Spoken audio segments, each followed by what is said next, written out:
You're addicted to the pain. Nobody wants to hear that. I know it sounds like an accusation. It sounds like someone standing outside your experience looking in and deciding they understand it better than you do. It sounds dismissive of everything you've actually been through, like I'm reducing real hurt, real loss, real history, down to a character flaw. Like I'm telling you the pain is your fault. That's not what I'm saying. So stay with me. What I'm saying is something more specific and more uncomfortable than blame. I'm saying that at some point, and you probably know when, even if you've never said it out loud, the pain stopped being something that was happening to you and started being something you were, in quiet and invisible ways, choosing, returning to, organizing your life around, not because you're broken, not because you're weak, but because pain, when it's been present long enough, becomes familiar. And familiar, no matter what it is, starts to feel like home. And home is the hardest thing in the world to leave, even when home is hurting you. That's what I want to talk about. Let me start with how it happens, because nobody becomes addicted to pain through one dramatic decision. It's not like you sat down one day and thought, you know what, I think I'm going to start choosing suffering. It doesn't work like that. It starts with something real, something that actually hurt. A loss, a betrayal, a relationship that ended badly, a version of yourself you had to give up, a person who left in a way that left something permanently rearranged inside you. The pain from that was legitimate, unquestionable. You didn't choose it and you didn't deserve it, and it was real in every sense that matters. But here's what happens next, and this is the part that's hard to see while you're inside it. The pain becomes a framework, a lens. It starts to organize how you interpret everything that comes after. New situations get run through it, new people get assessed by it, new possibilities get filtered through the question, is this going to hurt me the way that hurt me? And anything that resembles the original wound, anything that carries even a faint echo of it, gets flagged, gets avoided, gets preemptively managed. And because you're watching so carefully for the familiar hurt, you find it everywhere. Not because it's everywhere, because that's what the brain does when it's learned to look for something. It finds it in ambiguous situations, in neutral behavior, in things that could mean 100 different things, and your brain assigns the most dangerous one because that's the assignment it's been given. So you keep encountering the pain over and over, in new forms, with new people, in new circumstances, and each encounter confirms the framework. See, you think, this is just how things are, this is just what happens. Pain is the thing. Pain is the through line. Pain is the reliable constant in a world where nothing else is reliable. And reliability, even painful reliability, is comforting. Here's what addiction to pain actually looks like in practice, because I think it's more specific than people realize, and I think most people who are in it don't recognize themselves in the abstract description. They need the concrete version. It looks like staying in relationships that are clearly not working long past the point where leaving became the obvious thing. Not because you don't see it. You see it. But leaving means stepping into an unknown that feels more frightening than the familiar hurt. The relationship hurts, but at least it's a hurt you understand. At least you know the shape of it. The unknown. Being alone, starting over, finding out what life looks like without this specific pain. That's scarier. So you stay, and you call it hope or loyalty or not being a quitter, but underneath all of that is just the comfort of the known. It looks like reaching back to the person who hurt you. Not once. Not when you're weak and human and it's understandable, but as a pattern, a reliable return. Something happens, life gets hard, the wound starts to ache, and your hand moves toward the phone before your brain has even caught up, because that person, whatever they did, is associated with the most intense feelings you've had. And intensity, even painful intensity, is its own kind of aliveness. And when things are numb and flat and nothing is feeling like anything, you reach for the thing that at least makes you feel something, even if that something is hurt. It looks like sabotaging the good things. This one is the hardest to see because it happens below the level of conscious decision. Someone new shows up, someone kind, someone consistent, someone who doesn't make you work for basic decency, and something in you gets uncomfortable, not because they're bad, because they're not the shape of what you've learned love feels like. Love in your history has had a specific texture, uncertain, effortful, slightly painful, requiring constant maintenance. This new person is none of those things, and the absence of those things feels wrong, feels like something's missing, feels suspicious. So you test them, or you pull back, or you manufacture distance because the closeness feels untrustworthy, or you find the flaw that makes them fit the pattern, and eventually the good thing ends. Not because it was bad, but because you couldn't tolerate the unfamiliar feeling of something that didn't hurt. It looks like building an identity around what you've survived, which, surviving hard things is real and valid in that there is genuine meaning in it. But there's a version of this that goes further than meaning making, where the suffering becomes the primary story you tell about yourself, where the wounds become so central to your sense of self that healing them starts to feel like a threat. Like if you let go of the pain, you lose the most interesting thing about you, the depth, the complexity, the realness that came from having been through something. And so the pain stays, not because you can't release it, because releasing it feels like releasing yourself. I want to talk about intensity for a minute, because I think intensity is the engine of a lot of this, and it doesn't get named clearly enough. There is a specific feeling that comes with high drama, painful relationships, with the cycle of closeness and distance, the fights and the reconciliations, the uncertainty and the moments of intense connection. That feeling is alive. It's present. It makes everything feel significant and real and urgent. It generates a quality of experience that is genuinely more intense than the quiet stability of something healthy. And if you've grown up in environments where chaos and intensity were the baseline, where love and conflict lived in the same space, where you had to read the room constantly, where things were never quite safe enough to fully relax, then that intensity isn't just familiar. It's what love has always felt like. It's the register of realness. So when something calm and consistent comes along, when someone is just steadily good to you without drama, it doesn't feel like love. It feels like the absence of love, like something's missing, like the other shoe is waiting to drop. Because in your history, quiet meant the storm was coming. Calm was what happened right before things got hard. You can't relax into something good, because good has always been temporary, and pain has always been the constant, so you unconsciously reach for the pain, not because you want it, because it's the texture of reality that you know. Because wanting something and being unable to accept something else are different problems, and this is the second kind.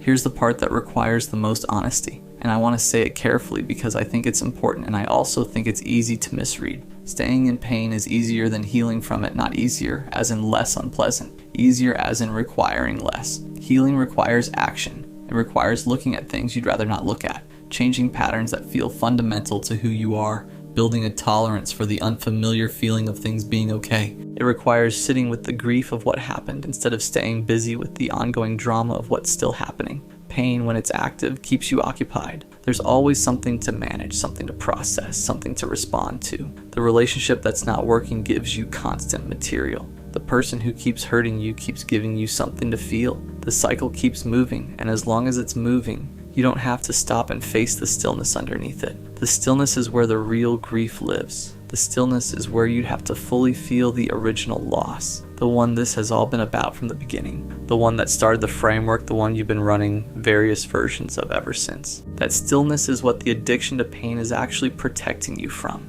Not the pain itself, the quiet underneath it, where you'd finally have to sit with what happened and let it be over and figure out who you are on the other side of it. That is genuinely terrifying. I'm not minimizing how terrifying it is. The known hurt feels safer than the unknown quiet. Of course it does. The known hurt has kept you alive this long, but it's also been keeping you in place this long. And those are different things. Let me talk about what it costs you, the specific accounting of it. Because I think sometimes the pain becomes so normalized that you stop registering what it's actually taking. It costs you your present. Every moment you spend inside a wound, replaying it, managing it, building your life around avoiding a version of it happening again, is a moment you're not actually in your life. The real one, the one that's happening right now while you're elsewhere. It costs you your capacity for joy. Not because joy isn't possible, but because a nervous system that's been calibrated to threat and pain loses its flexibility over time. It stops being able to move as easily between states. The range narrows. Things that should feel good don't fully land because some part of you is always braced, always waiting for the part where it goes wrong. It costs you relationships that could have been good. The people who would have been steady and kind and genuinely present. You either never let them in or you let them in and then did the thing that pushed them out, and they moved on. And you told yourself that's just how things go. When really what happened is you protected yourself from something that might have helped. It costs you yourself, slowly. In the way that any long-term adaptation costs you.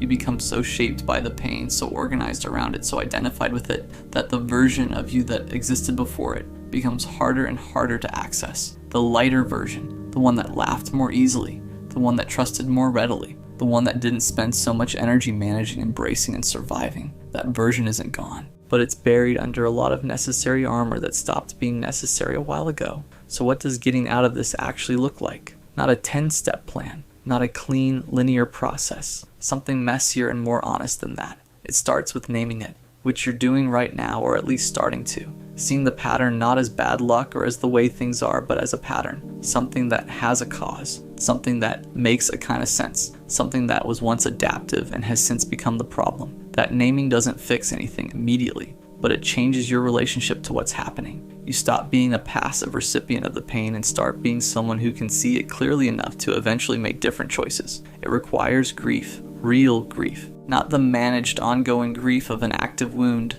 but the completed kind. The grief that has a beginning, a middle, and an end. The grief that actually mourns what happened and then lets it be the past instead of the present. That grief is uncomfortable in a specific way that's different from the discomfort of ongoing pain. It's quieter, it asks you to sit still instead of keep moving. It doesn't give you anything to manage or respond to. It just asks you to feel the loss fully and then let it be fully past. Most people avoid that grief by staying in the pain, because the pain keeps moving and the grief requires stopping. It requires building a tolerance for good things, specifically a tolerance for the specific discomfort of something being okay, of things being calm, of someone being consistently kind without an agenda. That tolerance gets built slowly through small exposures, through noticing when you're bracing for something that isn't coming and choosing not to manufacture it, through letting the good thing be good without immediately scanning for what's wrong with it. And it requires, and this is the hardest one, it requires being willing to let go of the story of what happened to you, the story of the wound, not because it isn't true or doesn't matter, but because as long as the wound is the primary story you're telling about yourself, everything in your life will be organized around it. You will keep finding evidence for it. You will keep interpreting new things through it. You will keep living inside it instead of past it. You are more than what hurt you, but you have to actually believe that. Not as a nice thing someone says, as a truth you're willing to live inside of. I want to say something to the version of you that knows this is true but can't figure out how to stop. You've been in this long enough that the pain feels like personality, like character, like the thing that makes you deep and interesting and real in a way that people who haven't been through it can't understand. And some of that is true. You did become something through what you've been through. You developed capacities for empathy, for understanding, for sitting with hard things that people who haven't lived inside pain don't have in the same way. But you didn't become those things because of the pain. You became them in spite of it. They're yours. They travel with you. They don't disappear when the pain does. What disappears when the pain does is the exhaustion, the bracing, the narrowed range, the relationships that keep ending the same way. The version of yourself that has been organized around surviving something that ended a long time ago. What's left is still you, just the version that isn't carrying all of that. That version has access to things the current version doesn't. Lightness, ease, the specific freedom of not knowing in advance how things are going to hurt. You've been addicted to the pain long enough it kept you safe once. It's just keeping you in place now. And you were never meant to stay here. I want to ask you something, and I need you to actually sit with it before you answer. Not the surface answer. Not the answer you give when someone asks how things are going and you say, "Good, yeah, we're good," because it's easier than explaining the thing you can't fully explain yet. Not the answer that protects them. Not the answer that protects you from having to admit something uncomfortable. The real one. Do they deserve you? And I already know what some of you are doing right now. You're softening it. You're reframing it. You're saying, well, it's not about deserving. Relationships aren't a transaction. Nobody's keeping score. And that's true technically. Love isn't a ledger. I'm not asking you to add up points. But I think we use that logic. It's not about deserving logic. To avoid asking a question that would give us an answer we're not ready for. We call it maturity. We call it seeing the full picture. We call it not being naive about how love works. Sometimes it's just avoidance with better vocabulary. So I'm asking again, slower this time. Do they deserve you? Let me tell you what I think deserving actually looks like in practice. Because I don't think it's about being perfect. I don't think it's about never messing up or never going through something that makes you hard to be around for a while. Everyone goes through something. Everyone has seasons where they're not their best self. That's not what I'm asking about. I'm asking about the baseline, the default, the way they treat you when nothing is wrong, when there's no crisis, when it's just a regular Tuesday, and you're both just existing in each other's orbit. Do they pay attention to you? Not in a surveillance way, you matter to me way. Do they notice when you're off before you have to say you're off? Do they ask follow-up questions about the things you mentioned last week, or does everything you say kind of evaporate the moment the conversation ends? Do they show up not just for the big stuff like the emergencies, the celebrations, the things where showing up is easy because the stakes are obvious? The small stuff, the random Tuesday stuff, the I was thinking about you for no reason and wanted you to know stuff. Do they make you feel like being with you is something they actively want or something they're passively okay with? There's a difference. And you know the difference. You feel it every time they reach for you versus every time you're the one reaching. Here's the thing I keep coming back to. Most of us who end up in the wrong relationships, but in relationships where the love is real, but the care is uneven, where the connection is genuine, but the effort is lopsided. We don't end up there because we're stupid. We end up there because we're hopeful, because we're good at seeing potential, because we genuinely believe in people, and we're willing to stick around while they figure themselves out. That's a beautiful quality. I mean that with no sarcasm. But it also means we spend a lot of time loving people for who they could be instead of paying full attention to who they currently are. We're always working slightly ahead of reality, already in the version of this that exists 6 months from now, when they've grown into the person we see in them, when the relationship has settled into what we know it can be. And while we're living in that future version, the present version keeps not showing up, keeps texting back late, keeps going quiet at the exact moments we need them loud, keeps making us feel like we're asking for too much when we asked for the minimum, keeps doing just enough to keep us from leaving, but not enough to make us feel chosen. And we stay, because we can see it. We can see what this is building toward. We can see who they're becoming, except, and this is the part that's hard to say, they're not building toward anything. They're just here, right now, exactly this. And the version you keep waiting for is a fiction you wrote to make the present one livable. That's not love. Or, it is love, it's completely love. What you're feeling is absolutely real, but it's love aimed at a projection, and projections can't hold you when you need to be held. I want to talk about the stories we tell ourselves because I think this is where most of the damage actually happens, not in the relationship itself, but in the narration we build around it. You notice something, a pattern, the way they consistently make plans and then half cancel. The way they're always a little more present right after you pull back, then go quiet again once you come back. The way they talk about the future in vague terms that never quite include you specifically. The way you always feel a little bit like you're auditioning. You notice it, and then immediately, without even thinking about it, you explain it. They're just going through something right now. They're not great at communication, that's just how they are with everyone. They had a bad experience before you, and they need time to trust. They're stressed, they're distracted, they're working on it. And look, some of those things might be true. People do go through things. People are sometimes bad at communication. People do carry wounds from before you that take time to work through. But here's the question you're not asking. Why is it always your job to account for all of that? Why are you the one doing the interpretive work? Why are you the one translating their behavior into the most generous possible version so that you can keep feeling okay about being here? Why are you working so hard to make their absence make sense while they're not working at all to show up? You're writing them a story they didn't earn, and you're doing it because the alternative, believing what you're actually seeing, is a loss you're not ready to hold yet. There's a specific kind of exhaustion that comes from this, and I want to name it because I don't think we talk about it enough. It's not the exhaustion of doing too much, it's the exhaustion of hoping too long. Because hope takes energy, real, physical energy. Every time you pick up your phone and feel that small drop when it's not them. Every time you replay a conversation trying to figure out if it meant what you wanted it to mean. Every time you prepare yourself for a version of them that doesn't quite materialize. Every time you choose to stay open when everything in you is starting to close.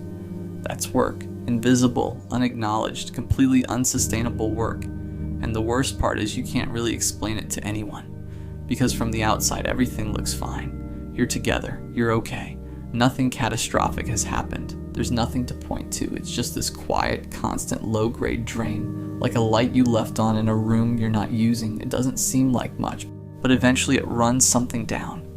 I want to be honest about something that I think gets glossed over in conversations like this. Sometimes the person doesn't deserve you not because they're a bad person, but because they're a good person who is not built for what you need. And that is somehow harder. Way harder. Because if they were awful, you could leave and feel justified. If they were unkind or cruel or checked out completely, the decision would make sense to everyone, including you. But they're not awful. They're actually pretty good. They care about you in their way.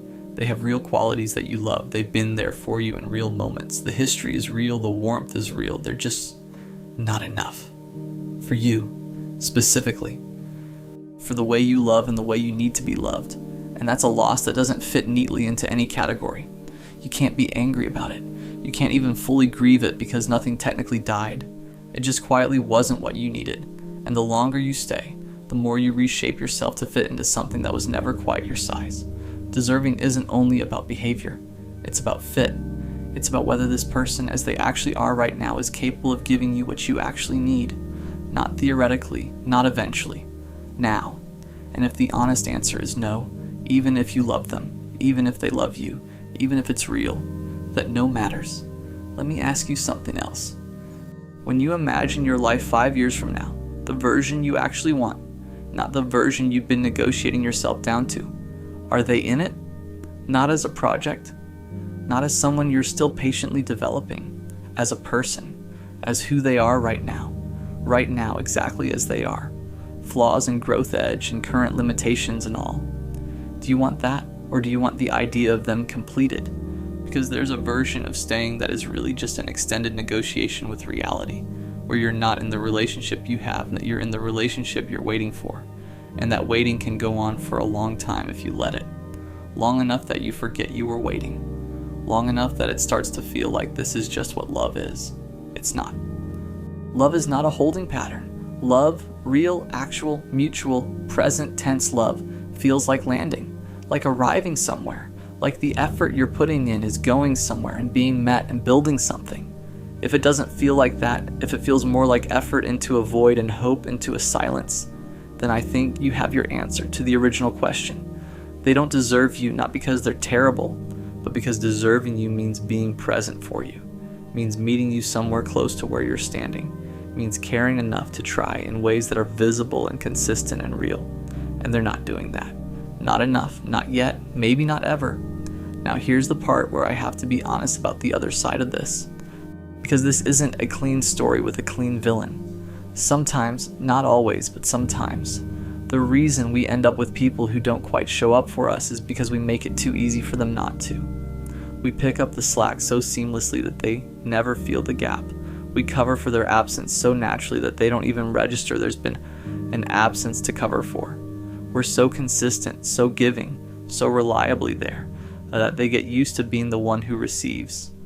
Not out of malice, not even out of selfishness exactly, just gravity. Things move toward the path of least resistance, and we made the path very smooth. And this is the part that's hard to sit with, because it's not about blame. You didn't do anything wrong by loving generously. That is not a flaw. But it might have accidentally taught someone that they didn't need to match you, that you'd still be there, that the relationship would hold regardless of their investment level. You trained them, sort of, without meaning to, rewarded their passivity with your presence, showed them that the minimum was enough to keep you. So when I ask, do they deserve you, I also want to ask, have you ever actually shown them what it looks like when they don't? Have you ever let the gap show instead of immediately filling it? Have you ever said, out loud clearly without softening it, I need more than this, and if I don't get it, I will leave? Not as a threat, as a truth, as information, because some people don't know what they have until they're actually close to losing it. Not in a game-playing way, for real. Sometimes love needs to feel the gravity of its own loss before it learns to hold on. You've been doing all the holding. You haven't let them feel what it would mean to let go. Some people step up when that becomes real, some people don't. But either way, you need to find out. Because the alternative is spending the rest of this relationship being the only one who's truly in it. And you deserve better than a love that only stays because you never gave it a reason to try. I keep thinking about this image, someone standing at a door knocking. Not desperately, not frantically, just steadily, patiently. Because they genuinely believe that eventually the door will open. And the door opens sometimes, just enough light comes through that it feels like it's working. That the knocking is doing something, that they'll be let all the way in soon. And they keep knocking. I think a lot of us are that person. We've been knocking for so long that we've forgotten what we're actually asking for. We've gotten so used to the half-open door that we've stopped imagining what a fully open one would feel like. But you weren't meant to live in a doorway. You were meant to be let in. And somewhere out there, I believe this, I really do, somewhere there is a door that opens when it hears you coming, before you even knock. A person who doesn't need you to convince them, who doesn't require you to earn your place, who sees you clearly and wants exactly that. That person won't make you wonder. They won't make you wait. They won't make you build a story around their absence to make it survivable. They'll just be there, steadily, visibly, consistently there.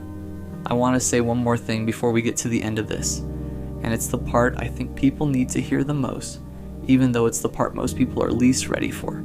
You are allowed to leave something that isn't working, even if it isn't catastrophic. I think we've collectively decided that you need a really good reason to end something. Like there has to be a defining incident, a betrayal, a pattern of cruelty, something that would hold up in court almost, something you could explain to anyone and have them nod and say, yeah, that makes sense. I get why you left. And if you don't have that, if it's just a slow drain, just a quiet mismatch, just the feeling of being slightly smaller than yourself for a very long time, then leaving feels selfish, dramatic, like you're giving up on something you should have stayed for. That is not true. Feeling consistently unseen by someone who claims to love you is a reason. Carrying the emotional weight of a relationship mostly alone is a reason. Reshaping yourself over and over to fit into something that was never quite built for you is a reason. Waking up next to someone and feeling lonely is a reason. You do not need their behavior to be unforgivable in order for your unhappiness to be valid. You do not need to wait for a catastrophe to justify protecting yourself. Sometimes the quiet reasons are the realest ones, the ones nobody else can fully see, the ones that live in the small daily accumulation of not quite enough. Those reasons are allowed to be enough. You are allowed to choose yourself. Not because they're terrible, not because the love isn't real, just because you know when you're honest that this isn't the shape of a life you want to keep living. That is a complete and legitimate reason to go. So, do they deserve you? You don't have to answer me, but I think you should answer yourself. Quietly, honestly, without the softening and the generous interpretations and the future version you keep projecting onto them. Just the truth of it. Just what you actually know underneath all the hoping. Because here is what I know about you. The version of you that loves this hard, that stays this long, that gives this much even when it's not coming back equally. That version of you deserves something that matches it. Not perfect. Not without difficulty or friction or the occasional season where things are hard. Just matched. Genuinely, effortfully, show up even on Tuesdays. Matched. You have been so patient. You have been so generous. You have given so much of yourself to something that keeps asking for more without asking how you are. I think you know the answer to the question. I think you've known for a while. The only thing left is deciding what you're going to do with it. I used to believe that people stayed. I really did. I believed that the ones you let in, the ones you trusted, the ones you loved, they would always be there. That some bonds were unbreakable. That some people were permanent fixtures in your life. But life has a way of showing you the truth. It starts small, a friend who doesn't reply for weeks, a partner who drifts away without explanation, a sibling who moves on with their own life and forgets the moments you thought mattered. I remember the first time I felt it for real. I called someone I trusted, someone I thought would answer no matter what. And there was nothing. Just the ringing, the silence, the empty void where connection used to be. And in that silence, it hit me. People leave. Not always because they want to, not always because they mean to, but sometimes just because life moves on without them. I kept trying to hold on. I tried texting, calling, making plans, being available. I gave more than I should have, sacrificed comfort, and ignored red flags. I wanted them to stay. I wanted the certainty of their presence in my life, but they didn't. And every time someone left, I asked myself the same question. Was it me? Was I not enough? Was I too much? Was I too quiet, too loud, too complicated, too simple? I overanalyzed everything, replayed every conversation, every laugh, every glance, trying to find the moment they decided to leave. And slowly that questioning becomes a pattern. You start expecting departure before it even happens. You brace for absence before it touches you. You begin to withdraw, to protect yourself from the inevitable pain. Because the truth is, the people you love, the ones you open your heart to, they don't always stay. And the weight of that realization hits harder than the loss itself. I stayed loyal, I stayed caring, I stayed present. And yet, one by one, they left. And every time it happened, I felt smaller, less certain, less safe, less myself. I began to notice the pattern. I saw the fleeting nature of human attention, of human connection. I realized that attachment doesn't guarantee permanence, that love, effort, and devotion don't always secure someone's presence. And the hardest part, the leaving isn't always dramatic, it isn't always loud or angry. Most of the time it's quiet, invisible, a slow fade until you're left staring at the empty space they used to fill. And in that silence, the doubt creeps in. Maybe it's me. Maybe I'm unlovable. Maybe everyone leaves because I'm not enough. I want you to understand this part because it's the moment that defines everything that comes after. The moment you see that no matter how much you give, no matter how much you care, some people just leave. And it leaves a hole, a hollow ache that isn't just missing someone. It's missing the certainty that someone was supposed to stay. That's when it hit me. It wasn't just them leaving, it was me too. Not that I caused it, not that I pushed them away intentionally, but I realized I had been carrying people the way you carry fragile glass, careful, hopeful, afraid to let go. I gave everything I had, my time, my trust, my heart, without measuring if it was returned. And when they left, I felt betrayed. But the betrayal wasn't entirely theirs. Part of it was mine. Part of it was believing permanence was guaranteed, believing that love alone could anchor someone who wasn't ready to stay. I started noticing patterns, the friends who left when I needed them most, the people who only stayed when life was convenient, the ones I chased, overanalyzed, overexplained myself to. It wasn't that I wasn't lovable. It wasn't that I wasn't enough. It was that I was giving to people who weren't prepared to meet me where I stood. I had built my sense of security around others' presence instead of my own. I let my happiness hinge on messages that may never come, on plans that may never be kept, on people who could leave without warning. And in doing so, I allowed absence to feel like failure. I began to question why I kept myself open to that pain. Why did I care more than they did? Why did I stay longer than they could? Why did I invest my energy in people who didn't match it? And slowly, painfully, I understood. It wasn't about them leaving. It was about me learning, about recognizing my patterns of overgiving, of chasing, of hoping for something that was never fully mine, about understanding that my heart was generous, yes, but it needed boundaries, that care and devotion are valuable, but only when matched. I realized I had been mistaking attachment for love, persistence for connection, hope for reality, and that realization cut deep. Because the truth is, attachment without reciprocity isn't love. It's longing, and longing without response is a weight no one should carry forever. I began to see how my fears of abandonment, of not being enough, had shaped every interaction. I stayed longer than I should have. I gave more than I needed. I pretended that absence didn't hurt. And the more I did, the more I trained myself to accept the inevitable. Everyone leaves in the end. But the key wasn't to stop caring. The key wasn't to build walls so high no one could reach me. The key was to notice the pattern, to understand my own role in it, to reclaim the power I had been giving away. It wasn't easy. Recognition always hurts. Self-reflection always burns. But understanding the why behind the pain was the first step toward freedom. And in that understanding, I began to glimpse something I hadn't allowed myself to feel in years. Possibility. Not for them, not for the ones who left, but for me. Possibility that I could show up differently. Possibility that I could care without losing myself. Possibility that love didn't have to end with leaving. I started changing the way I showed up. Slowly at first, almost imperceptibly. I stopped over-explaining myself. I stopped chasing texts, calls, or attention that wasn't freely given. I stopped bending over backward to prove my worth. Instead of hoping people would stay, I watched how they treated me. I matched energy instead of giving more than I received. I let the ones who weren't consistent drift away without argument, without guilt, and for the first time in a long time, it felt calm. I learned the power of boundaries, real ones, not just the ones I whispered to myself at night. Boundaries that said, I will not stay in a space where I am not wanted. I will not beg for care. I will not diminish myself to keep someone around.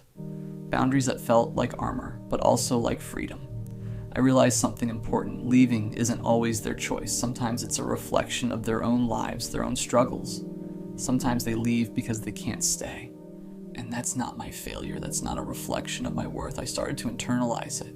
My love didn't have to be reciprocated to be valid. My care didn't have to be rewarded to matter. And the truth was, I was allowed to step back, to protect my heart, to save myself from the endless cycle of longing and loss. I practiced observing instead of reacting. I observed patterns. I observed moments where I felt drained, unnoticed, unappreciated. I observed my own feelings without judgment, and each time I reminded myself, I am enough. My presence matters. My energy is valuable. It wasn't about becoming cold or bitter. It was about becoming steady, calm, certain about knowing my worth even when others didn't, about understanding that someone leaving didn't erase what I had to give. It just meant I had to give it to someone ready to receive it. And in that steadiness, something shifted. The panic I used to feel when someone didn't reply immediately started to fade. The ache I felt when plans fell through became manageable. I didn't stop caring. I didn't stop loving. I stopped sacrificing myself for the illusion of permanence. It was a quiet power, the kind that doesn't scream or demand. It wasn't dramatic, it wasn't flashy, but it was mine. And for the first time, I felt anchored not by someone else's presence, but by my own. I began to see life differently. People would leave. It was inevitable, but I didn't have to leave myself behind with them. I could show up fully, openly, honestly, and still walk away when it wasn't returned. I could value my heart enough to protect it, even when it hurt to do so. And that hurt. It was different now. It wasn't desperation. It wasn't panic. It was acknowledgement. It was understanding. It was a lesson, a refining fire, a guide for how to move forward without losing myself. And then one day I realized I wasn't waiting anymore. I wasn't hoping anymore. I wasn't measuring my worth against who stayed or who left. I was standing firmly in my own life, in my own heart, and it was enough. I still feel the ache of absence sometimes, but it doesn't define me. I don't need people to validate my presence. I don't need anyone to choose me to feel whole. I've learned that care is powerful, but self-respect is stronger. That love is generous, but boundaries protect the soul. I began showing up differently. I still care, yes, but selectively. I still give, yes, but intentionally. I still open my heart, yes, but to those who are ready to meet me there. And every time someone leaves, it no longer shatters me. It informs me. It reminds me of the patterns I no longer repeat. I stopped chasing ghosts. I stopped hoping for consistency from those who had none to give. I stopped believing that permanence was guaranteed. And in that clarity, I found freedom. Freedom to grieve without guilt. Freedom to love without fear. Freedom to exist without needing permission. The truth is, everyone leaves in the end. But that doesn't mean I am left behind. It doesn't mean my love is wasted. It doesn't mean my heart is broken beyond repair. It means I am human. It means I am learning. It means I am growing. And in that growth, I found something stronger than attachment. Myself. I walk through life knowing that people may come, people may go. And that's okay. Because I am steady. Because I am whole. Because I am not defined by who chooses to stay, but by how fiercely I choose to honor my own heart. And that changes everything. I stayed. I grew. I am ready now. It always hits me hardest when the world is quiet. During the day there's noise, people around me, work, texts, errands, responsibilities. There's a rhythm to life, a way to keep moving without thinking too much. But night doesn't let you hide. Night strips everything down to its raw edges. The first few nights after we broke up, I didn't sleep. I just lay there staring at the ceiling, listening to the sound of my own breathing. And in that silence, every memory comes rushing back sharp and uninvited. The way she laughed, the way her hair caught the light, the little habits I used to love, the way we used to talk late into the night, the plans we made that will never happen. It's cruel how the world can be so normal around you when your heart is unraveling. People keep scrolling, keep texting, keep living, and you're there still holding pieces of someone who's gone. During the day, I can pretend. I can distract myself with music, with conversation, with work. I can laugh, I can make plans, I can convince myself I'm fine. But at night, all that pretense evaporates. Night doesn't let you lie to yourself. Night makes the absence louder than any noise, the longing sharper than any pain. And it's not just sadness, it's that hollow ache in your chest, the one that doesn't have words, the one that sits there quiet and steady, reminding you of everything you lost. And in that stillness, you start to question yourself. Did I love too much? Did I care too much? Was I not enough? Could I have done something differently? You replay the conversations, the good nights, the fights, the silences. You try to find the exact moment it all went wrong, the exact word, the exact choice, and no matter how much you search, it doesn't matter. Because sometimes it's not about what you did. It's not about what they did. It's just that some things aren't meant to last. And yet night doesn't care about meaning. Night just opens the wound wider, just reminds you that the one person you wanted to stay is no longer there. That's when it hit me. The nights weren't making me weaker. They were showing me what I hadn't been willing to face during the day. I started noticing patterns in the way I thought about her, the way I checked my phone hoping for a message that would never come, the way I replayed our last conversation, analyzing every pause, every word, every okay that felt heavier than it should, the way I imagined a different outcome, as if wishing hard enough could rewrite reality. I realized that part of the pain came from me giving her more than I gave myself. I cared so deeply that I lost track of my own needs. I bent over backward to match her energy, to prove my love, to anticipate her feelings. And now without her, that imbalance became painfully clear. My heart was trained to give, but not always to protect itself. I saw how I had been chasing consistency from someone who couldn't offer it. How I had built a world where her approval mattered more than my own peace. And suddenly, the nights made sense. They weren't just lonely, they were mirrors. Mirrors reflecting the patterns I had repeated for years. The ways I gave too much, the ways I stayed too long. It wasn't that I wasn't enough. It wasn't that I didn't deserve love. It was that I loved someone who wasn't ready to stay. Someone whose absence left more than just silence. It left a gap where I had invested too much, too quickly, too fully. And in that reflection, there was also clarity. Pain was teaching me about my boundaries, about the difference between care and overcare, about the value of giving love to those who could meet me halfway, not just taking it for granted. Night became less of a punishment and more of a teacher.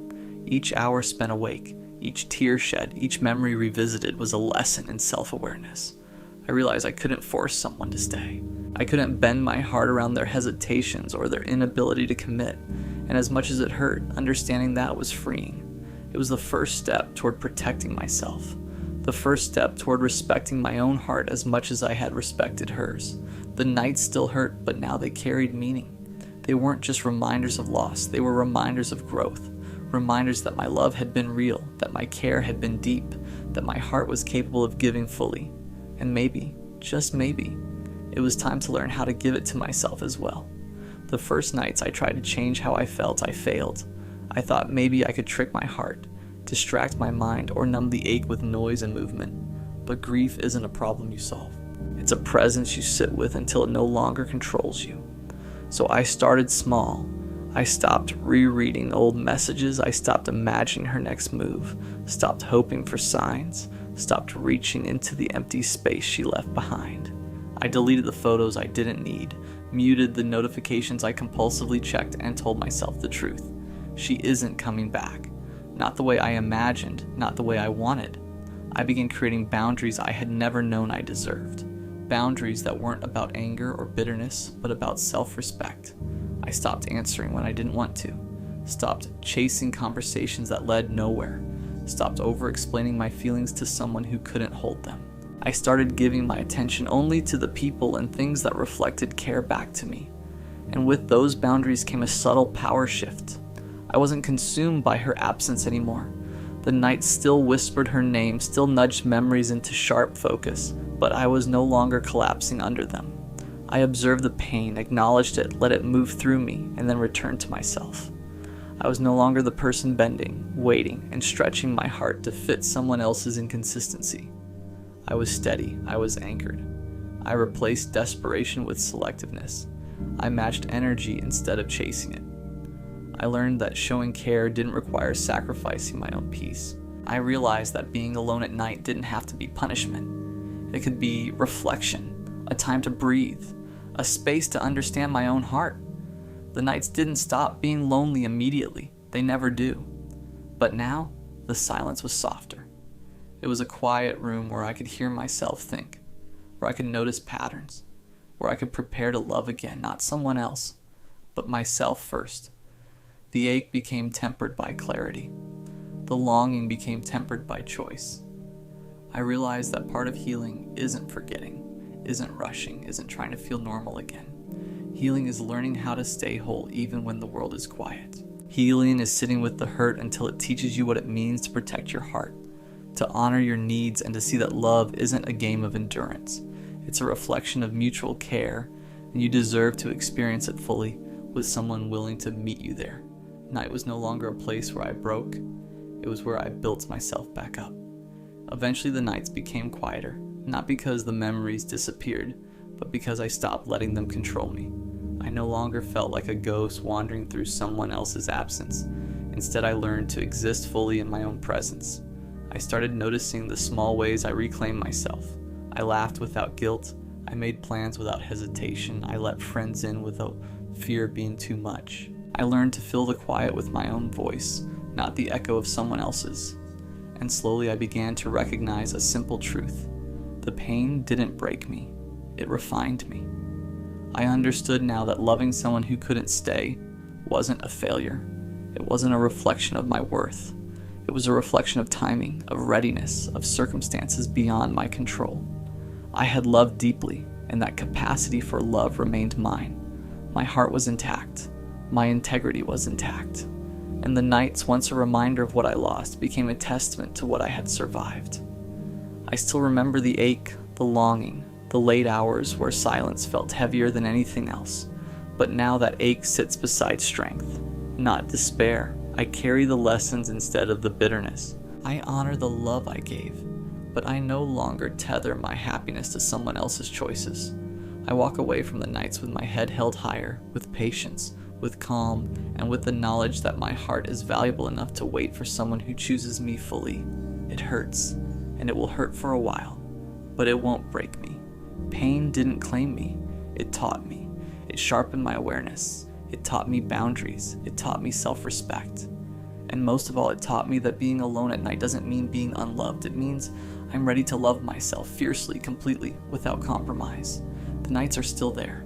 They always will be, but I am no longer afraid of them. I am no longer haunted by what could have been. I am here. I am whole. And when morning comes, I rise, not as someone broken, but as someone who has endured. Someone who has grown, someone who is ready for what is meant to be, rather than clinging to what never was. Pain didn't break me, it refined me, and now I am ready. I don't think I noticed when it changed. That's the thing about this particular kind of loss. It doesn't arrive with a timestamp. There's no moment you can point to and say, there, that's where it shifted. It's more like you wake up one day and reach for something that used to be warm and find that it's just room temperature now. And you try to remember when it cooled and you can't. You weren't watching, you were inside it, you were living your life, and now you're standing in the middle of something that looks exactly like what you had before and feels completely different, and you don't know what to do with that, because nothing technically happened. Nothing broke. Nothing ended. It just changed. Quietly, without asking your permission, without giving you any warning at all. That's what I want to talk about. Not the dramatic end of love, not the betrayal or the blow up or the relationship that crashes and burns in a way you can at least narrate. The other thing, the slower thing, the thing where love just becomes something else, something you recognize but can't quite feel the same way anymore. There's a specific version of the beginning of love that I think we spend a long time chasing without realizing that's what we're doing. You know the one, where everything about the other person is interesting, where you want to know every single thing about them.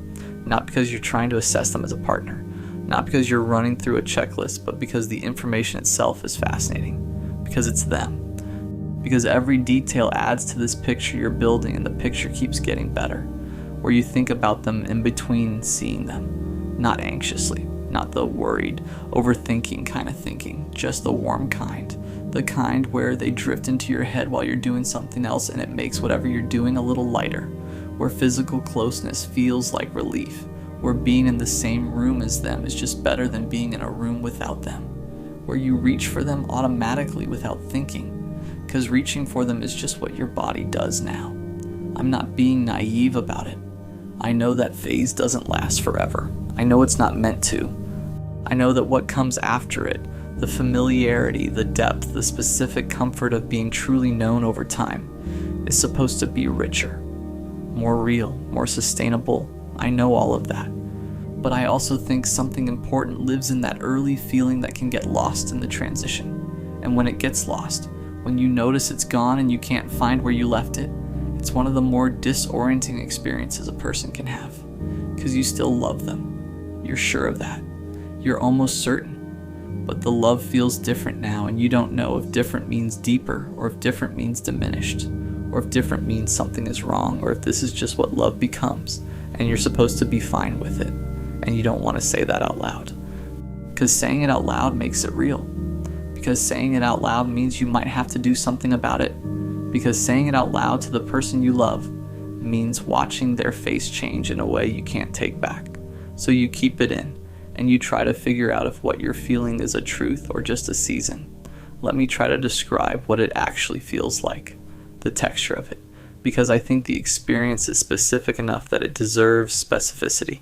It feels like going through the motions of something you used to do naturally, like the actions are all the same, the morning texts, the inside jokes, the way you find each other at the end of the day, but they're running on memory now instead of impulse. You're doing them because you've always done them, because they're part of the structure of this, because stopping would mean something. It feels like looking at photographs from a year ago and being genuinely moved by them, by what you see in both of your faces, by the obvious realness of what was there. And then looking up from the photographs and trying to locate that same thing in the room you're currently in, and finding something quieter, something steadier, but not the same thing. It feels like effort where there wasn't effort before. Not bad effort, not the effort of fighting or managing or holding something damaged together, just the low-grade effort of being engaged, of being present, of generating warmth rather than just feeling it. And you wonder, is this normal? Is this what they mean when they say love is a choice? Is this what mature love actually looks like, and I've just been comparing it to the beginning, which is an unfair comparison which everyone says you shouldn't make? Or is this something else? Is this the feeling of something that's quietly been running out? Here's what I think happens, and I want to be careful here because I'm not sure I have it fully figured out. I think love changes for a lot of reasons, and not all of them are bad. Time changes it. Comfort changes it. The way two people settle into each other changes it. The urgency softens, the novelty fades, the constant low-level electricity of early love, which is genuinely not sustainable and would burn you out, becomes something calmer. That's not death, that's development. That's the thing actually taking root instead of just flowering. But I also think love can change because something went unaddressed, because two people drifted in a direction nobody named, because small resentments accumulated without being resolved, because one person changed and the other person didn't fully notice, or noticed and didn't know how to talk about it, because the communication that would have kept things close got replaced by the comfort that assumes closeness without checking. And those two things, natural development and quiet erosion, can feel almost identical from the inside, which is why it's so hard to know what you're dealing with, which is why people stay in things that have quietly stopped working for years, and also why people leave things that only needed a conversation. The feeling of distance doesn't tell you its own cause. You have to do that work yourself. I want to talk about the loneliness that lives inside this because I think it's one of the loneliest experiences there is, and it almost never gets named. You are with someone, you love them, you are committed to this, to them, to the life you've built together, and you are lonely. Not always, not completely, but in a real and specific way that you don't know how to explain to anyone, including them. You are lonely for the version of this that used to exist, for the version of them you fell in love with, which is not gone exactly, just harder to access. For the version of yourself that existed inside that early love, that felt so lit up by another person, that moved through the world with this specific lightness that came from being fully, recently chosen. You miss a feeling that technically hasn't ended. You grieve something that is still here, and you can't say that. Because if you say that to the person you're with, what you're saying is, I love you, but being with you used to feel better than this. And that is true and real and doesn't make you a bad person, but it will land like a wound, and you know it. So you carry it. You try to generate the feeling through action, through dates and gestures, and recreating the conditions of the early thing as if the early thing was a recipe you could follow.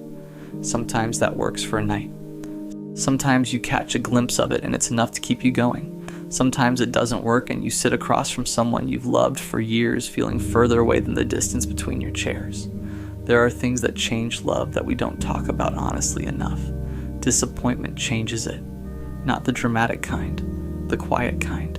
The accumulated weight of small moments where they weren't who you needed them to be.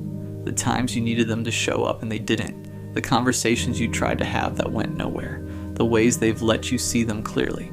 And some of what you've seen has been harder to love than you expected. You still love them, but loving someone and being disappointed by them at the same time takes up space. And if the disappointment never gets addressed, if it just gets filed away, handled, moved past without really being resolved, it builds up somewhere, and it changes the texture of the love, makes it a little heavier to carry. Boredom changes it too, and I know that's uncomfortable to say, but I think it's true. Not boredom with the person necessarily, boredom with the shape of things, with the predictability, with knowing exactly how most conversations are going to go, how most evenings are going to end, what they're going to say about any given topic before they say it. That predictability is also comfort. It's also safety. It's also the thing people mean when they say they want a partner, and not just a feeling. But it can quietly drain something from the experience of being together if nobody tends to it. If you let the routine become the whole thing, and then there's change itself. People change. You've changed. They've changed.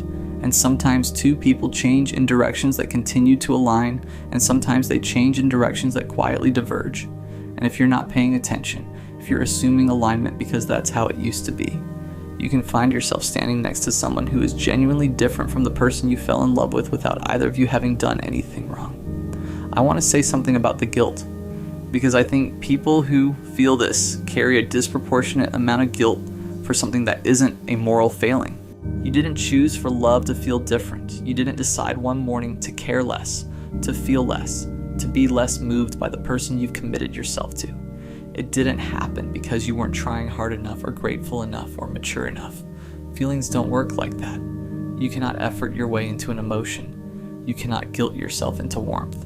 And yet most people who feel this spend enormous energy blaming themselves for it, telling themselves they're selfish, telling themselves a better person would just appreciate what they have, telling themselves that if they were more emotionally disciplined, more grateful, more adult about the whole thing, they wouldn't be standing here wondering where the feeling went.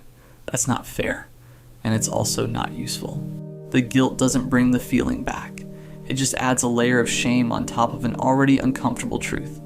And shame makes you less likely to address the thing directly, because addressing it means admitting it, and admitting it means facing the shame you've been trying to outrun. So you end up in this place where you feel something true, feel guilty for feeling it, can't address it because the guilt is in the way, and the thing just continues. Let the guilt go, or at least set it down long enough to look at what's underneath it, because underneath it is just a person who loves someone and is trying to understand why something that used to feel one way feels different now. That's not a character flaw. That's just being human in a long relationship with another human who's also changing all the time. You're allowed to feel this and still be a good person. You're allowed to name this and still love them. You're allowed to be confused and uncertain and a little sad about the distance between now and then, without it meaning that everything is over.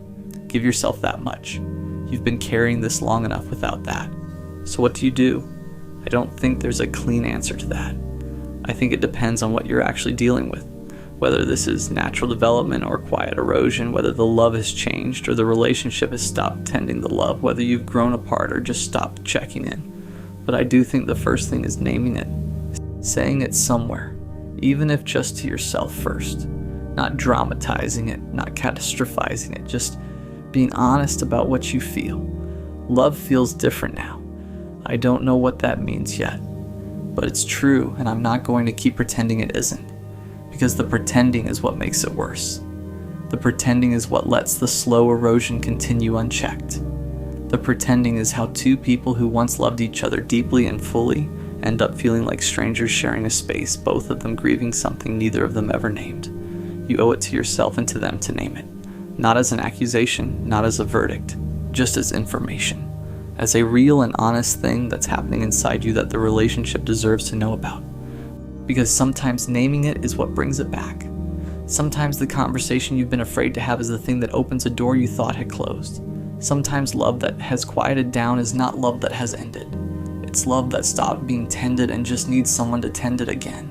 And sometimes you name it and you find out that you've both been feeling it, that you've both been carrying this private grief about what used to exist. And somehow, impossibly, that shared grief becomes the beginning of something closer than what you had before, because you're finally actually in it together instead of separately managing the loss of it. That happens, it really does. But also, and I want to say this gently but clearly, sometimes love changing is love telling you something true. Sometimes the feeling shifted because the fit was never quite right, and the early love was too loud to let you hear that. Sometimes you've grown into a person who needs something different from what this can give. Sometimes the relationship has run the length of what it was, and holding on past to that point isn't loyalty. It's just fear of the loss, and that's a hard thing to know, and a harder thing to act on. And I'm not telling you what to do with it. I'm just saying the feeling is information. It's not a betrayal, and it's not a failure, and it doesn't make you a bad person or an ungrateful one. It's just honest. The most honest thing your heart knows how to do is feel what it actually feels. And if what it feels is that something has changed, then something has changed. The question is whether what's changed is a beginning or an ending. Only you know that. But you have to be willing to actually look. Love doesn't feel the same anymore. That sentence can mean a lot of different things. It can mean it deepened. It can mean it drifted. It can mean you stopped tending it. It can mean you grew. It can mean you grew apart. But it always means the same first thing. It means you're paying attention. It means you care enough to notice. It means you haven't gone numb or given up or stopped trying to understand what's happening inside you. That matters. Paying attention is actually the beginning of everything. Whatever this is, whatever the love becoming different actually means for you, at least you're not looking away. At least you're still asking the question. That's where everything worth having starts. Overthinking is killing you, not literally, but close enough that the word fits, because what overthinking actually does, what it does to your sleep, your relationships, your ability to just exist in a moment without immediately analyzing it to death, is a slow, quiet kind of damage. The kind that doesn't show up on anything. The kind nobody around you can see. The kind you can't even fully explain to someone who doesn't live inside it. You just know that your brain never stops, that there is no off switch, that the moment something happens, something good, something bad, something completely neutral, a part of you immediately picks it up and starts turning it over, looking for meaning, looking for threat, looking for the thing underneath the thing, and you're exhausted, not from your life, from your own head. That's what I want to talk about, not in an abstract way, in the specific, honest, this is actually what it does to you way that I think most people who overthink have never had fully named for them. Let me start with what it actually costs you, because I think we talk about overthinking like it's a personality quirk, like it's just how some people are wired and it's fine, it's manageable. Drink some chamomile tea and journal about it. It's not fine. It's costing you real things. It's costing you your present. Every moment you spend living inside a conversation that already happened or a scenario that hasn't happened yet is a moment you are not actually in your life. Not in the room, not with the people in front of you, not feeling what there is to feel right now. You're somewhere else and in the past replaying something you can't change, or in the future preparing for something that might never arrive. And the present just keeps passing, quietly, without you in it. It's costing you your relationships because overthinking doesn't stay internal. It bleeds out. It changes how you communicate. You either over-explain because your brain has run every possible misinterpretation and you're trying to preempt all of them, or you go completely quiet because saying anything feels like opening a door you won't be able to close. It makes you pull back at exactly the moments you should be moving closer. It makes you read distance into things that aren't distant and miss the actual warning signs because you're too busy analyzing the fake ones. It's costing you your confidence. Every decision that should be simple becomes a referendum on your judgment. Every choice carries the weight of all the ways it could go wrong. And over time, all that second guessing teaches you that you can't be trusted, that your instincts are unreliable, that before you do anything you need to think it through one more time, just to be sure. One more time becomes the only time you ever operate, and you stop trusting yourself completely. Here's the part I want to name that doesn't get named enough. Overthinking feels productive. That's the trap. That's why it's so hard to stop. When you're running every scenario, when you're analyzing every angle, when you're preparing responses to conversations that haven't happened yet, it feels like you're doing something, like you're being responsible, thorough, like you're the kind of person who thinks things through instead of just reacting. But there's a difference between thinking something through and thinking it to death. Thinking something through has an endpoint. You gather the information, you consider the options, you make a call. Overthinking has no endpoint. It circles, it loops back, it generates new questions every time it answers one. It is thinking that has gotten detached from any useful destination and is now just running, because running is what it does. You're not solving anything, you're just spinning. And the spinning feels like work, so you keep doing it. And meanwhile, the actual thing, the decision, the conversation, the moment either passes or gets worse because you waited too long inside your own head to address it. And that's the cost. You prepare endlessly for a life you're not actually living. I want to talk about relationships specifically because I think that's where overthinking does its cruelest work. You meet someone, or you're already with someone, and something small happens. A text that's slightly shorter than usual, a tone that's slightly different, a moment where they seem somewhere else, something that a non-overthinking brain would register and file under. Probably nothing. Your brain does not file it under probably nothing. Your brain picks it up and immediately starts building. What did that mean? Why was it different? Is something wrong? Did I do something? Are they pulling away? Is this the beginning of the end? And within 20 minutes you have constructed an entire narrative, detailed, internally consistent, emotionally devastating, about something that was probably just them being tired. And now you're responding to that narrative instead of to reality. You're quieter with them because of the story your brain wrote. You're more careful, more guarded, slightly more distant, and they notice, and of course they notice, and they adjust to your adjustment. And now there actually is a slight distance between you. Not because anything was wrong, because your brain made something out of nothing and you responded to the something and created a version of the nothing that is now real. You worried the thing into existence. That happens more than you think.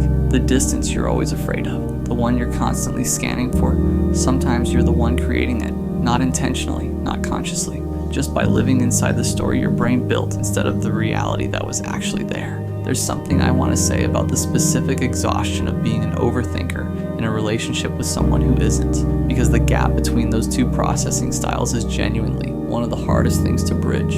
You bring something up gently, carefully after having thought about how to phrase it for 3 days, and they look at you and say something like, "I don't know, I wasn't really thinking anything by it," and they mean it. They genuinely weren't thinking anything by it. It was just a thing they said or did, and they've already moved on and they have no idea you've been carrying the weight of it for 72 hours. And you don't know whether to feel relieved or more anxious, because if they weren't thinking anything by it, then all of that was in your head. And if all of that was in your head, how much other stuff is in your head? And if you can't tell the difference between real signals and fabricated ones, how do you ever trust your own read on anything? So the conversation you tried to have to get clarity ends up producing more questions than it answered, and the cycle starts again. That's not a communication problem. That's not a compatibility problem. That's overthinking making a relationship harder than it needs to be by introducing a third party into every interaction, the version of the other person that exists in your head, running their lines in the scenarios you've scripted, behaving in the ways your anxiety has assigned them. That third party is not real, but they take up a lot of space. Let me talk about where this comes from. Not in a blame your childhood way, though honestly sometimes it is partly that, but in the way that's useful. The way that helps you understand the mechanism so you can start to work with it instead of just being run by it. Overthinking is almost always rooted in one of two things, sometimes both at once. The first is a history of things going wrong in ways you didn't see coming. If you've been blindsided before, hurt in a way you didn't anticipate, by someone you trusted, in a situation you thought was safe, your brain learns a lesson. The lesson is you didn't see it coming last time and it cost you. So this time you will see it coming. This time you will watch for it. This time you will be ready. And your brain takes that lesson seriously. It starts scanning constantly for anything that could be an early signal, for any pattern that resembles the one that came before the hurt. It gets very good at finding those patterns, partly because they're real sometimes, and partly because if you look hard enough at anything, you can make it resemble almost any pattern you're searching for. The second root is a low-grade belief that things won't work out for you specifically, that good things are fragile and temporary and will be taken away, that you are, in some fundamental way, more likely to lose what you love than to keep it. And so the overthinking is partly preparation. If you can anticipate the loss, you can brace for it. You can be ready, and partly a way of maintaining a small amount of control in situations where you feel fundamentally out of control.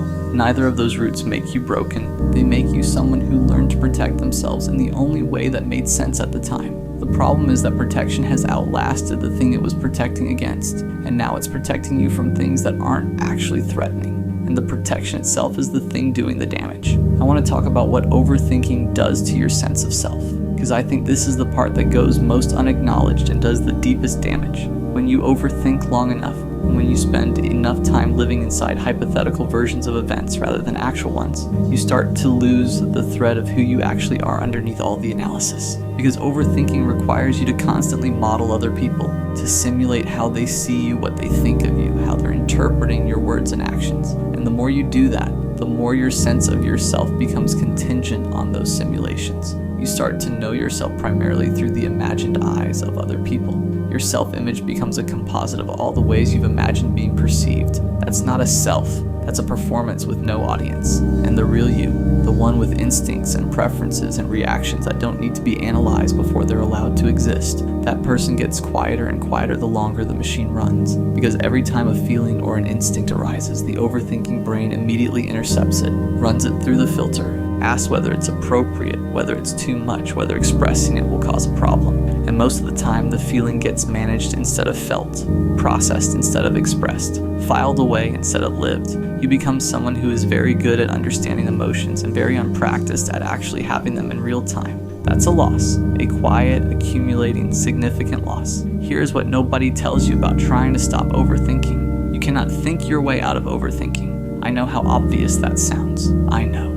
But it's genuinely the trap that most people fall into. You start overthinking about why you overthink. You analyze your patterns, you construct frameworks for understanding your anxiety, you research it, you journal about it, you build elaborate systems for catching yourself in the act. And all of that is more thinking, more spinning. You've just redirected the machine at itself and called it progress. The actual movement happens somewhere other than your head. It happens in your body, in learning to notice when you've left the present moment, and practicing the physical act of returning to it. It happens in action, and making the small decision without running it through the full analysis, and finding out that the sky doesn't fall, and slowly building evidence that your instincts are actually okay. It happens in relationships and telling someone what's happening inside you instead of managing it alone, and finding out that being known doesn't destroy things the way you were afraid it would. It happens slowly, non-linearly, with setbacks that feel like starting over but aren't. And it requires you to do the thing that overthinking was always trying to prevent. Be uncertain. Be in something without knowing how it ends. Be present in a moment without having already lived 6 versions of it in your head. That is genuinely terrifying if you are someone who has been using certainty, even imaginary certainty, as a survival tool. But the alternative is staying in the machine, and the machine is running you into the ground. I want to say something directly to the version of you that is reading this at whatever hour this is, probably not sleeping. Probably turning something over that started as a small thing 3 hours ago and has since become a fully constructed crisis. You are not crazy. You are not broken. You are not fundamentally unable to have peace. You are someone whose brain learned to be very, very busy, and busy kept you safe once, and now busy is just busy. It's not keeping you safe.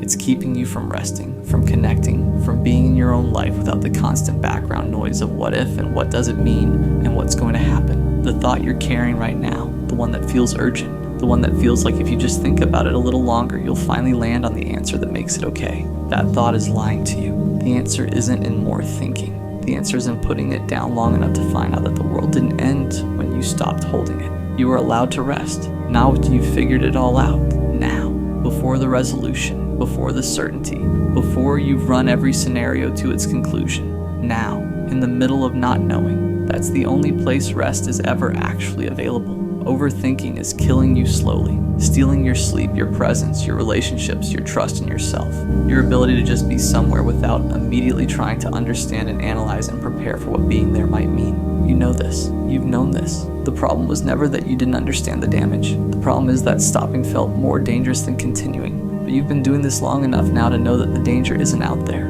It was never really out there. It was always in here. In the machine, in the loop, in the version of events your brain constructed and then handed you to live inside of. The real thing, your actual life, the people actually in it, the moments actually happening, that's been waiting for you this whole time, just on the other side of the noise. All you have to do is let the noise get a little quieter. Not gone, just quieter. That's enough. That's all it takes to start. You know what hurts the most? It's not being rejected, it's realizing the person you care about never felt the same way to begin with. Not in the way you did. Not in the way you hoped they did. And the worst part is, you didn't realize it right away. Because at first everything felt real. The conversations felt natural, the laughs felt genuine, the late night talks felt personal.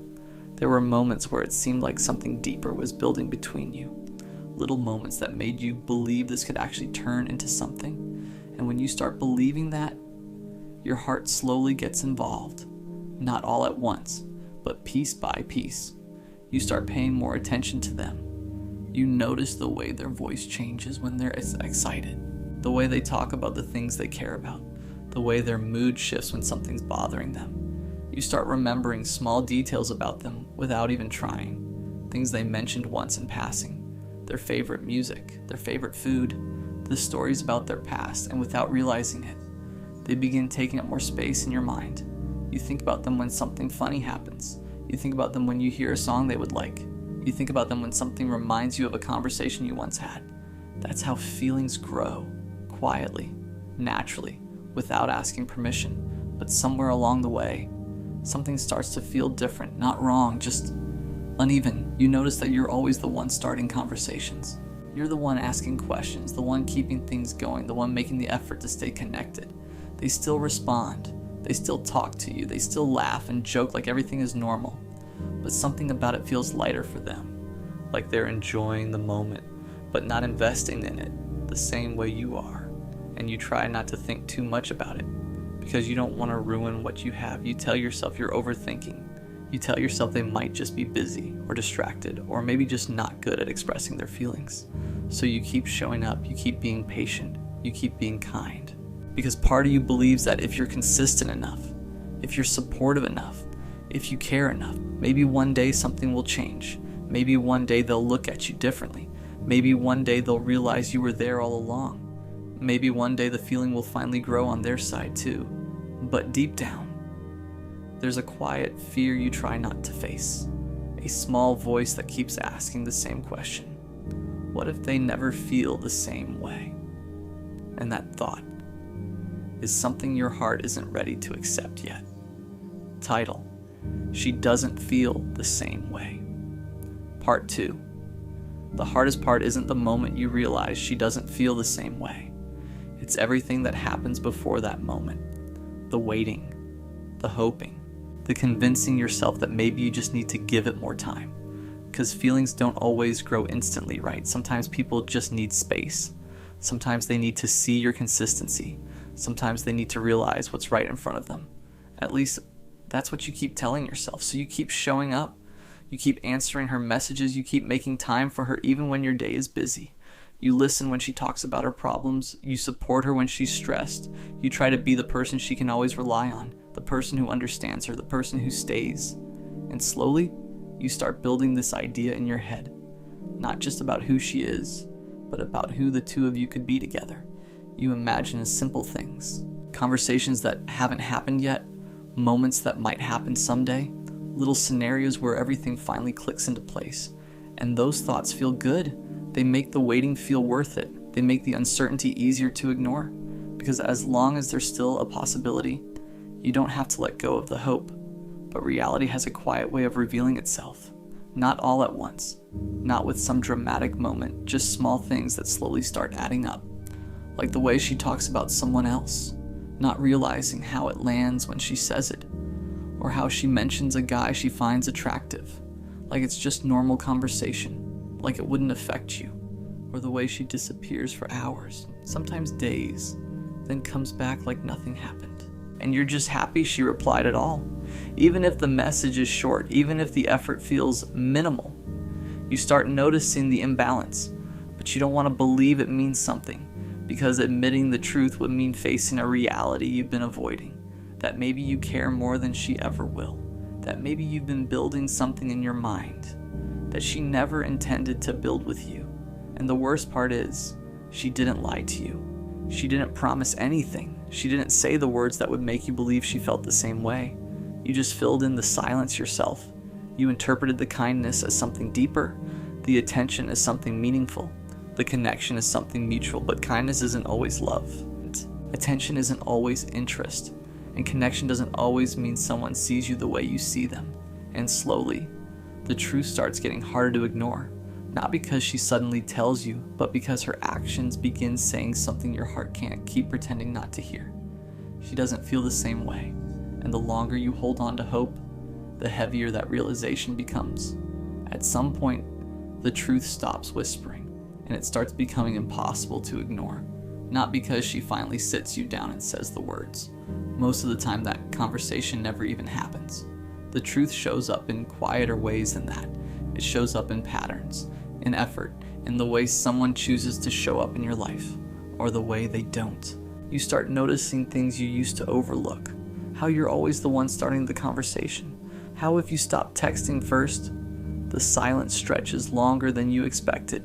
Hours, sometimes days, and eventually you break. You send the message anyway, because pretending you don't care feels harder than admitting that you do. You start noticing the energy difference too. How excited you are when she replies, and how normal it seems for her, like your presence in her life is something she can take or leave, not something she's worried about losing. That realization hurts in a very specific way, because you're not asking for everything. You're not asking for grand gestures or dramatic confessions. You're just asking for something simple, to feel chosen. But when someone truly wants you, you don't have to beg for that feeling. You don't have to analyze every message. You don't have to question whether you matter. It becomes obvious, and that's when the realization finally hits you. Not all at once, but slowly, like a weight settling on your chest. She doesn't feel the same way. Not in the way you hoped. Not in the way you needed. Maybe she likes you. Maybe she enjoys talking to you. Maybe she appreciates having you around. But there's a difference between appreciating someone and wanting to build something with them. And you start asking yourself questions you were too afraid to ask before. Was I just convenient? Was I just someone who was always there when she needed attention? Was I just filling space in her life while she waited for someone else? Those thoughts sting. But the deeper pain isn't even about her, it's about what you did to yourself while hoping things would change. How long you ignored your own feelings. How long you accepted less than you deserved. How long you told yourself to be patient, when patience wasn't the solution. Because love doesn't grow out of one person trying harder. Love doesn't appear just because you stayed long enough. Love isn't something you can earn by proving your loyalty, and realizing that forces you to face a difficult truth. You can't make someone feel something they don't, no matter how good you are to them, no matter how much you care, no matter how much you wish it were different. And once that truth settles in, you're left with a choice, one that hurts either way. Keep holding on to someone who never chose you, or finally let go, even though part of you still wishes she would. Because the hardest thing about loving someone who doesn't feel the same way isn't losing them, it's accepting that you were never really theirs to begin with. At first, letting go doesn't feel like strength, it feels like defeat, like you're walking away from something that could have worked. If only things were slightly different. If only she saw you the way you saw her. If only she realized how much you cared. If only timing was better. If only you had said the right thing at the right moment. Your mind keeps replaying those what ifs over and over again, because your heart would rather believe in a small chance than accept a painful truth. But eventually something starts to shift inside you. Not dramatically, not overnight, just slowly. You start noticing how tired you are. Tired of hoping, tired of waiting, tired of checking your phone for a message that may or may not come, tired of feeling like your happiness depends on someone else's attention. And that's when a different kind of realization hits you, one that hurts, but also frees you. You didn't lose her because you never had her. What you lost was the version of her you created in your mind, the version that loved you back, the version that chose you, the version that saw your worth the same way you saw hers. But that version never actually existed. It was just hope, and hope can be beautiful, but when it's built on the wrong person, it slowly becomes something painful. You start seeing things more clearly, how much effort you gave, how much patience you showed, how much of yourself you poured into someone who never asked for it. And instead of feeling embarrassed about that, you begin to understand something important. There's nothing wrong with loving deeply. There's nothing wrong with caring. There's nothing wrong with believing in someone. The only mistake is giving all of that to someone who was never willing to meet you halfway. And the truth is, one day you're going to meet someone who does. Someone who doesn't make you question where you stand. Someone who doesn't make you guess how they feel. Someone who doesn't make you feel like loving them is a risk. Because when someone truly wants you, you won't have to convince them. You won't have to compete for their attention. You won't have to sit there wondering if you're enough. They'll show you clearly, consistently, without confusion. And when that happens, you'll look back at this version of yourself, the one who stayed too long, the one who hoped too hard, the one who loved someone who couldn't love him back. And instead of feeling regret, you'll feel something else. Gratitude, because that experience didn't break you, it taught you. It taught you what love shouldn't feel like. And most importantly, it taught you that the right person will never leave you wondering why they don't feel the same way. Because when someone truly loves you, you'll never have to ask that question again.